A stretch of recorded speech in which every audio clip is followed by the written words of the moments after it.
லெவல்ல புகழ்பெற்ற சென்டர் சென்னையில் இருக்கக்கூடிய எஸ்ஐடியில் இருக்கு.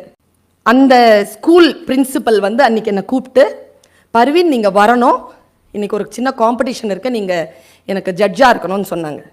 எனக்கு அன்னைக்கு தெரியாதுங்க, சின்ன பிள்ளையா தெளிவான மனசோட பால் மனசோட சரின்னு சொன்னேங்க. நான் என் டிபார்ட்மெண்ட்டுக்கு வலதுபுரத்தில் இருக்கு. அன்னைக்கு எனக்கு கிரகத்தில் வலதுபுரத்தில் சனி, அங்கே தான் இருக்குது அந்த கட்டடம்.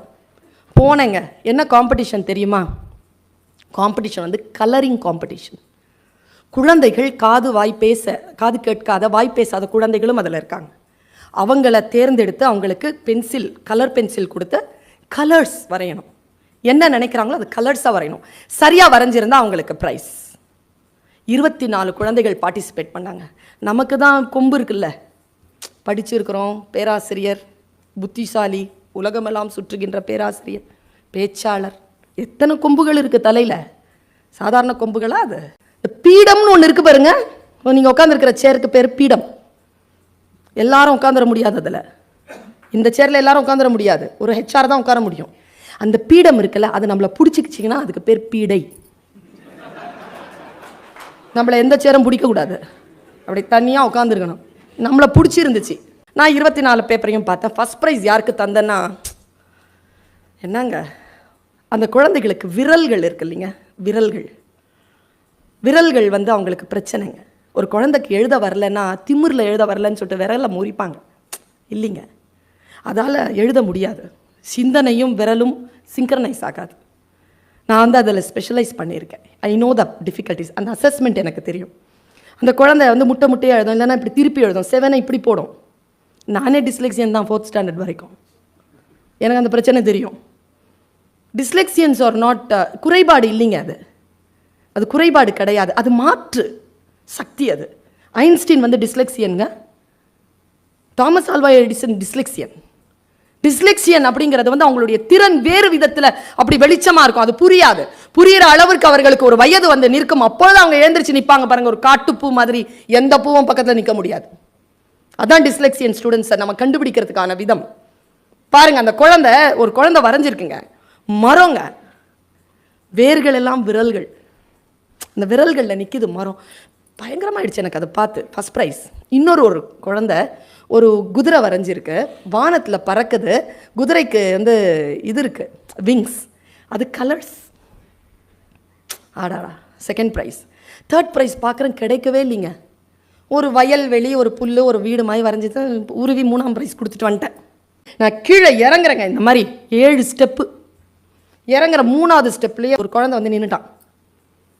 மிஸ், மை நேம் இஸ் அப்படின்னு அவன் பேரை சொல்கிறான். Okay, I am studying in 4th standard miss. Okay, where is my prize miss அப்படின்னா, அது பக்கத்தில் ஒரு அம்மா ஃபுல் மேக்கப். நம்ம அந்த பாலிமர் டிவியில் வடநாட்டு சீரியல்லாம் வரும்ல, அதில் இருக்கிற அம்மா மாதிரியே இருக்குது. அதுவும் வில்லத்தனமாக அந்த குழந்தைய பார்த்து ஆஸ்க்குங்குது. இவன் பிடிச்சிட்டான், என்ன அரெஸ்ட் பண்ண மாதிரி வந்து கேட்குறான். அவன் இறங்கவே முடியல என்னால், அப்படி நிற்கிறான். பதில் சொல்லனா போ, இல்லைன்னா போக முடியாதுன்ட்டு. அந்த அம்மாவும் சொல்லுது, பதில் சொல்லிட்டு போ அப்படின்னு. அந்த அம்மா நிற்குது. நான் சொன்னேன், it is not your prize dear, you didn't get any prize. Why miss? Because somebody draw a great picture than you. No miss, my picture is very great. Where is my prize? தெளிவாக இருக்கிறாங்க. அவன் 4th standard. எவ்வளோங்க வயசு இருக்கும்? 8, 9 வயசு, 10, 12 கூட வச்சுக்கோங்களேன். Where is my prize? எனக்கு கோவம் வந்துருச்சு நேரம். Okay, show me your pay. ஏன்னா எதுவுமே உருப்படியாக இல்லை அதில். எனக்கு தெரியும் நாம் ஜெயிச்சிருவோன்ட்டு. அவன் அந்த 24 புக்கில் அப்படி காட்டுறேன். அந்த பஞ்சை யோசிக்கவே இல்லைங்க குழந்தை. இப்படி விரல் போட்டு சர்ன்னு இழுத்தான் பாருங்க. அவன் பேப்பர். அவன் எவ்வளோ அப்சர்வேஷனில் இருப்பான், அவன் ஆனில் இருப்பான். நான் சொல்கிறேன்ல, ஆக்ஞையில் ஆனில் இருங்கன்ட்டு. அவன் இருக்கிறான் ஆனில். பிடிச்சி சரையல்னு இழுத்துட்டு this is my paper miss, where is my prize. பிரித்து பார்த்தா, கடவுளுக்கு நான் எவ்வளோ நன்றி சொன்னேன் தெரியுமா? என் மானத்தை காப்பாற்றின கடவுளே, மிக்க நான் இதை தப்பு பண்ணியிருந்தேன். நான் அவன் மேலே முன்னால் மண்டியிடணும். ஒன்றும் இல்லை, கருப்பாக ஒன்று போட்டிருக்கிறான். அதில் சிவப்பாக ஒரு ரவுண்டு, அவ்வளோதான். வாட் இஸ் திஸ்னா? This is sky miss. ஸ்கையா கருப்பாக இருக்குதா, அப்படியே அந்த பக்கம் ரெட்டாக இருக்குது, நடுவில் வந்து அந்த இந்த பக்கம் வந்து நிலா வந்து ரெட்டாக இருக்குது இந்த பக்கம். Okay, what is the competition today? Colouring competition miss. What is this? Sky miss. What is that? Moon miss. உங்கள் ஊரில் வந்து வானம் வந்து கருப்பும் சிவப்புமா இருக்குமா? உங்கள் ஊரில் நிலா சிவப்பாக இருக்குமா? What is the colour of the sky? Blue miss. What is the color of the moon?